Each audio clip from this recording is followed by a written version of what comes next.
They say the dead don't return, but some places have their own rules. In the old city of Timișoara, cobblestones remember the footsteps of the lost, and sometimes they bring them back.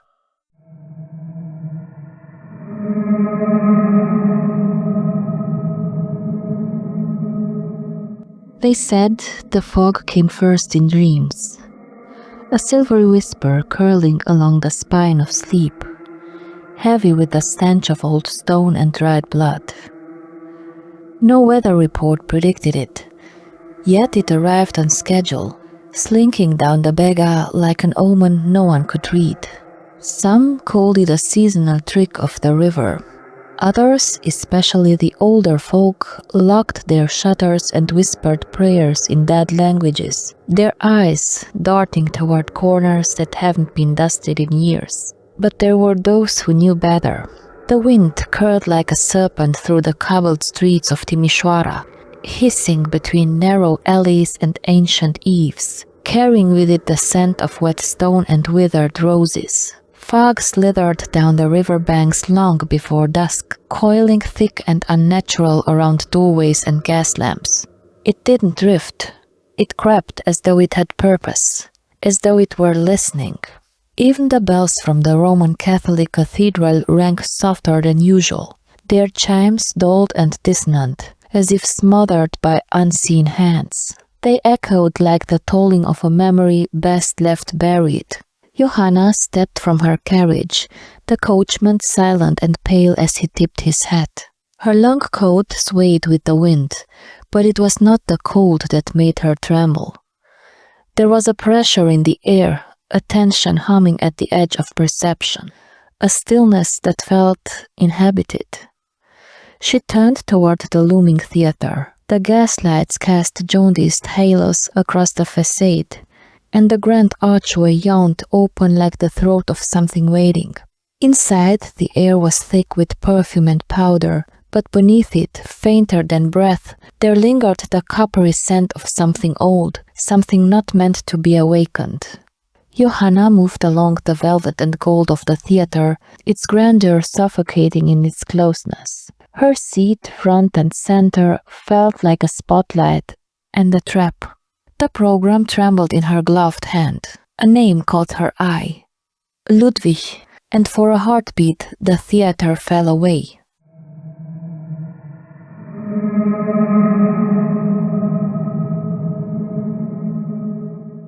She had not spoken his name in months. Ludwig, the man who once lived for music more than for breath. He had the presence of a storm barely contained in flesh. Sharp cheekbones, unkempt hair like a dark halo, and eyes that burned with too many thoughts. His music came not from the world, but from something beneath it. People said genius. She had whispered curse once, in the dark. They had loved like fugitives, furtive, feverish, and faded to collapse. Their affair was brief, but it had cracked open something in her soul. Since they parted, she had heard echoes of him in every silence, his ghost in every wrong chord.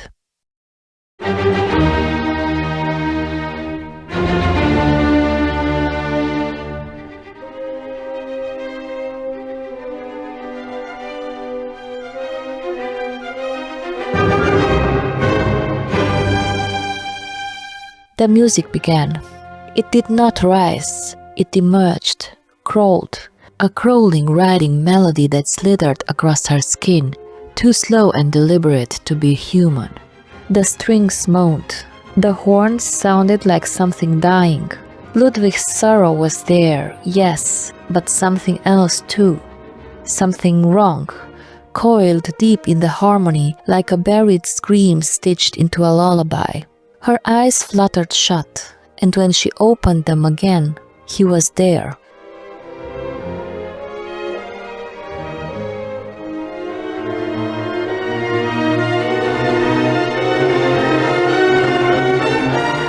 High above, in a darkened balcony, unmoving. Tall, broad-shouldered, in the deep navy of a high-ranking officer's uniform. The gold of his epaulets caught the light like a blade. But his face refused to be seen. Shadows clung to him with unnatural persistence. But she felt his gaze, as physical as a hand upon her neck, staring. Something twisted in her stomach. Not fear, something more intimate, as if something long dead inside her had stirred. After the final bow, the crowd spilled into the reception hall, their laughter oddly brittle, too loud. Johanna stayed near the edge, glass in her hand, the wine acrid on her tongue. And then, again, that presence. Across the hall, Commander Karl. The name slipped through courtly whispers like a contagion, transferred from Vienna under a veil of scandal, though no one dared ask why. It was said he had a mind for war and a soul made of winter. No one stood near him now. His silhouette was etched against the flickering candlelight, hands behind his back, expression unreadable. Their eyes met. The world seemed to shudder. Johanna's vision dimmed for a moment, like the room itself recoiled. His stare was not a man's. It was ancient, an intrusion, as though something else watched her from behind his eyes, something that remembered her from before her birth. And then it passed. No nod, no movement, just silence, and the terrible intimacy of being seen.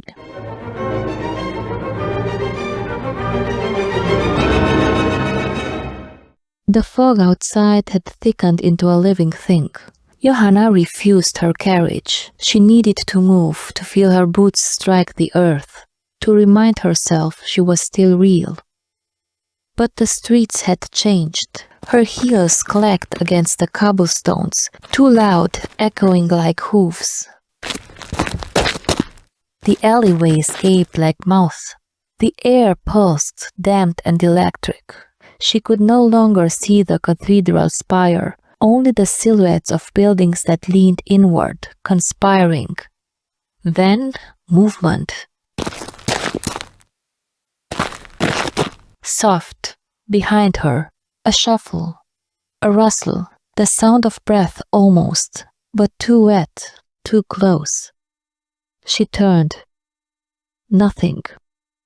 Only shadows long and finger-like, stretching toward her feet as though to trip her. A door creaked somewhere far off. A dog barked, then whimpered into silence. She walked faster. Her breath misted in frantic bursts. The fog swallowed corners that had once been familiar. Street signs vanished. The cobblestones beneath her seemed to shift and buckle like skin. She passed a fountain with a crumbling statue, a saint whose eyes had been gouged hollow by time or something worse. The water beneath it was black and still, though she could swear she saw something ripple. Then came the whisper, soft, low, melodic. Liebchen, Liebchen. She spun, heart clawing its way up her throat. Nothing. Only the fountain. And silence. Her townhouse emerged suddenly from the mist like a tombstone. She rushed to it, keys fumbling, the door opening with a groan like a moan from below ground. Safe. Almost. Inside, the fire hissed in protest as she lit it. The brandy burned her throat, but not her fear. The clock ticked with unnatural volume, a metronome for nerves on the edge of shattering.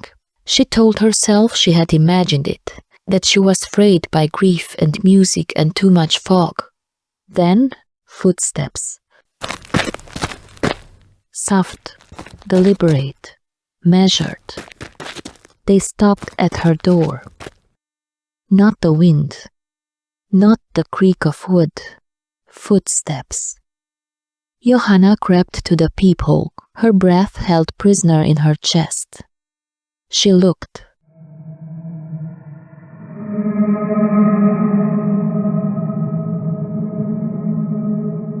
Karl, unmoving, his face waxen in the moonlight, yet utterly still, too still. The skin was too smooth, too pale. His eyes were black in their sockets, like holes in a mask. He did not knock. He just stood there, like he was waiting for a door between worlds to open. She watched him for minutes that felt like centuries. Then he turned, slowly, as if every motion carried centuries of weight. She rushed to the window, pulled back the curtain. He walked into the fog and vanished. Johanna did not sleep that night, and though she would never admit it, not to God, not to herself, some part of her longed for the knock that never came.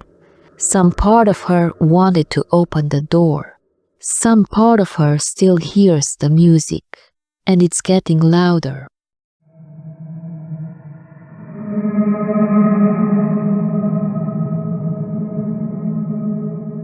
They said Karl was a man misplaced in time, forged for wars that no longer needed him, with hands built for sword and shield rather than the clumsy subtleties of peace.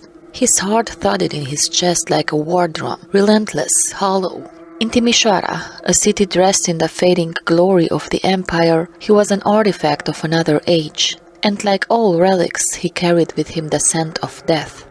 The morning fog had not lifted. It pressed low against the cobbled streets, thick and wet, like breath against a coffin lid. The gaslights flickered with jaundiced halos, their flames struggling in the suffocating mist. Wooden carts creaked over stones slick with river moisture, and rats, plump and brazen, scurried through the refuse choking the alleys. Black-clad beggars huddled beneath crumbling archways, their cuffs scraping the silence like knives. Above it all, the Roman Catholic dome loomed, its spire a black finger jabbing at the bruised sky. Karl entered the cathedral with heavy steps, his boots ringing out in the cavernous gloom.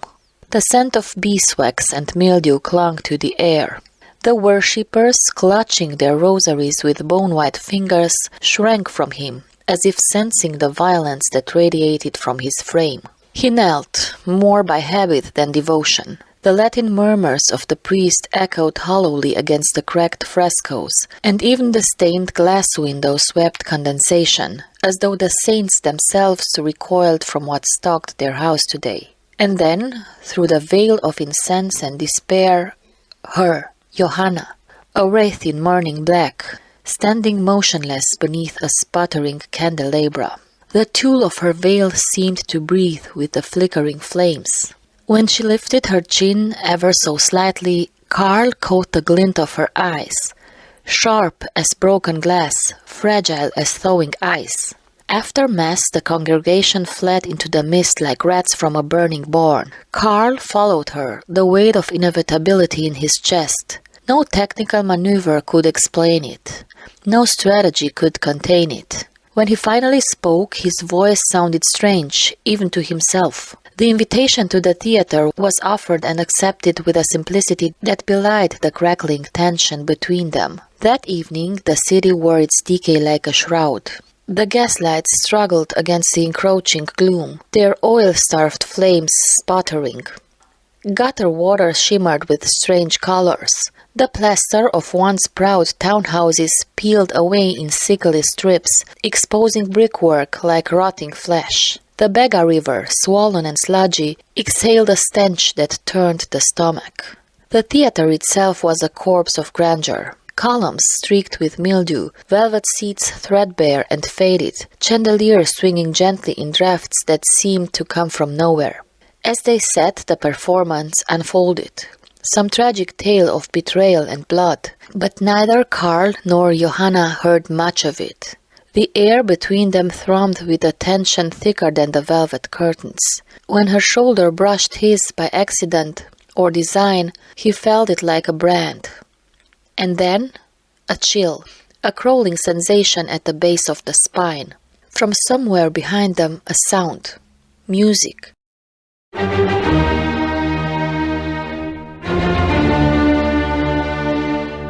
But not the music of the orchestra, which had long since finished tuning.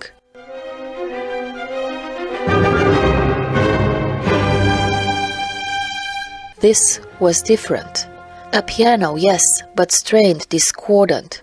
Notes bending into shapes that felt wrong to the human ear, like a funeral dirge twisted by a madman's hand. The melody slithered through the darkened theater, finding them, coiling around their ribs. Karl looked over his shoulder. Nothing. Only shadows. But Johanna's face had paled to the color of bone. After the curtain fell and the applause scattered like broken glass, they slipped out into the night, arm in arm. The city had become something unrecognizable. Windows stared down like blind eyes. Doors hung ajar, creaking on broken hinges.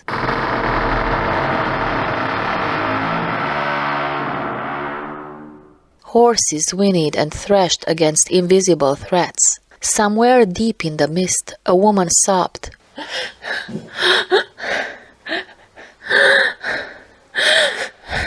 A sound so ragged and hopeless it could have been the soul of the city itself. And always, the music, threading through the alleys, whispering, hunting. They quickened their pace, boots striking the cobblestones like muffled drumbeats. Karl's instincts screamed at him, danger, ambush, but there was no enemy he could name, only that vile, lingering song. At last Johanna's townhouse emerged from the gloom, its gabled roof crooked against the night sky. They burst through the door, slamming it behind them, trembling from something neither could yet understand. Inside, the fire coughed and struggled in the hearth, and shadows danced like mad things along the walls. They reached for each other blindly, needing the anchor of skin and breath and warmth. As their bodies tangled, desperate and raw, the world outside ceased to exist. Until knocking. 3 slow, deliberate raps at the door. Karl tore away, chest heaving. He seized the door handle, flinging it open with a snarl. Nothing. Only mist, and the faint dying strains of that impossible piano. Johanna, heart hammering against her ribs, stumbled to the window. And there, in the suffocating dark, a figure. Gaunt, shuddering, barely human. Long hair in dripping strands. A coat too thin for the season. A face half seen, half remembered. It was Ludwig, or what had been Ludwig once.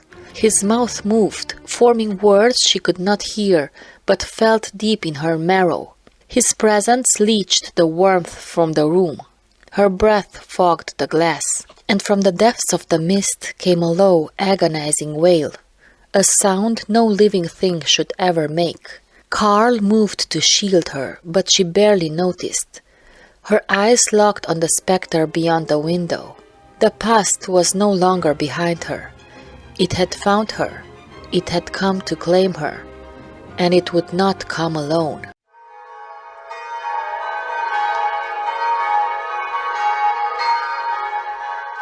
The bells of the Roman Catholic Cathedral of Timisoara rang low that night, like a dying breath sleeping from the chest of the city itself. A thick fog curled around the spires and rolled over the domeplatz, muffling footsteps and swallowing light. Johanna put her shawl closer, the wool scratching against her throat. The cold wasn't just in the air. It was in the stones beneath her boots, in the glances of the beggars huddled near the candlelit church steps. She had just attended evening mass, but the warmth of the sanctuary hadn't followed her out. Something had been wrong from the moment she stepped inside. The prayer sounded hollow. The crucifix looked older, darker. The priest's voice distant, like it was echoing from underground. As she turned onto a side street, her ears caught a sound. A violin. Faint, fragile, not joyful, not mournful, but something in between. It was a melody suspended in grief, in longing, notes bending like shadows against the stone. She stopped. Her heart knocked twice against her ribs. She looked around. Empty windows stared back. The music came from the left, from an inner courtyard she knew well, the Berchtold mansion. a faded vine-choked relic of a time when the city shimmered with aristocratic grandeur. No one lived there now. No one dared. But the gate was open. It creaked as she pushed it gently. Inside, the courtyard was cloaked in fog. Ferns spilled from cracked planters. The fountain in the center was dry, but still bore the stain of long evaporated water.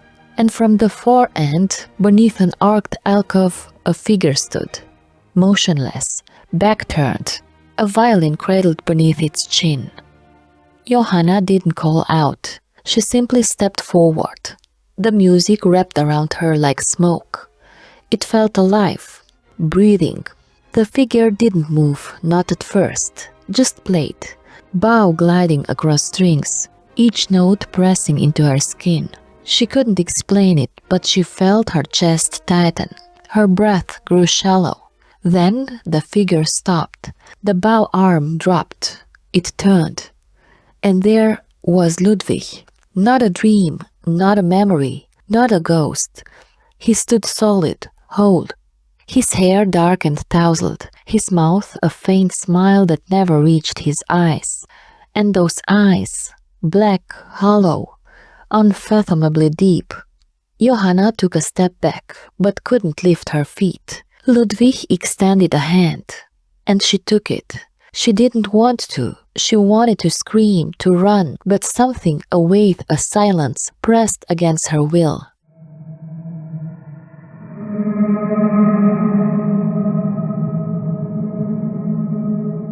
Her hand reached out like it belonged to someone else. Their fingers touched.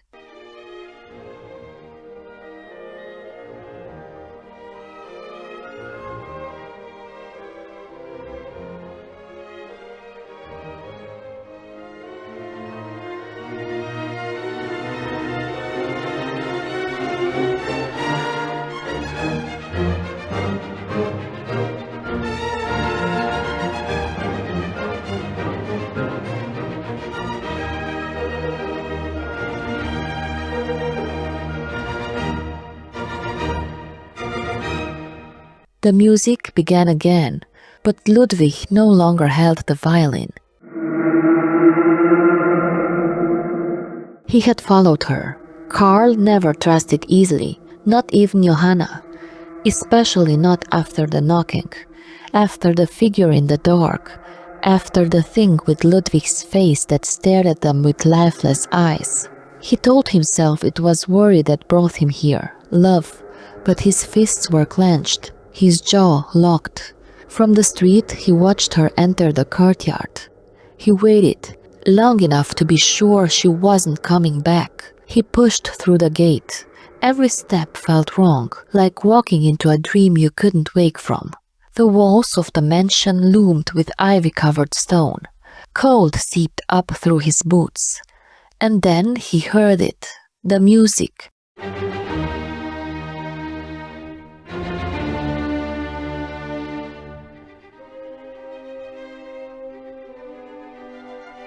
Upstairs, through a cracked window, he saw candlelight, movement, shadows. He crept to the side of the house, found a broken garden trellis, climbed. His boots slipped on the latch, but he caught the windowsill, peered inside. There they were, Johanna and Ludwig, embracing, kissing. Karl's stomach churned. Rage ignited in his chest like dry paper. But beneath it, fear, because Johanna's face was blank. Her hands moved without grace, without thought. And Ludwig's eyes were still black. When Karl burst through the window, his shout caught in his throat. They turned to him, slowly, in unison, and both had hollow eyes, identical, black, endless. Like puppets turned to stare at a flame. Karl stepped back. His heel caught the edge of a floorboard. The music continued, but the violin lay on the bed. No one was playing it. Karl looked to the door. It was gone. In its place, brick. Solid, old, seamless with the wall. He turned to the window. The glass was no longer broken. just a smooth pane, holding in the candlelight like a sealed jar. He was trapped. Johanna and Ludwig stepped forward, one step in perfect rhythm, and the dry whisper poured out, layered and strange. "You stole from the dead, Karl, and now the dead steal back." The violin screamed, a single high note that stabbed the air. Karl fell to his knees, covering his ears. The walls pulsed, the light flickered, shadows bent into twisted forms, arms, mouths, screaming faces. He looked up. They were gone. The room was empty. Only the violin remained, resting gently on the pillow, still playing. They found Karl 3 days later, curled in a corner of the Bechtold mansion, his hair turned white, his hands shredded from clawing the walls. He spoke only one word: Ludwig. Johanna was never seen again, but sometimes late at night, passers-by swear they hear a violin playing from inside the mansion, and if you enter the courtyard, if the gate is open, you may see a figure playing in the dark, back turned, waiting.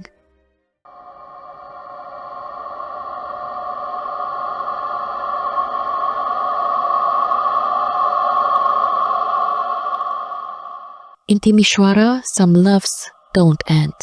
They linger, they possess, they return.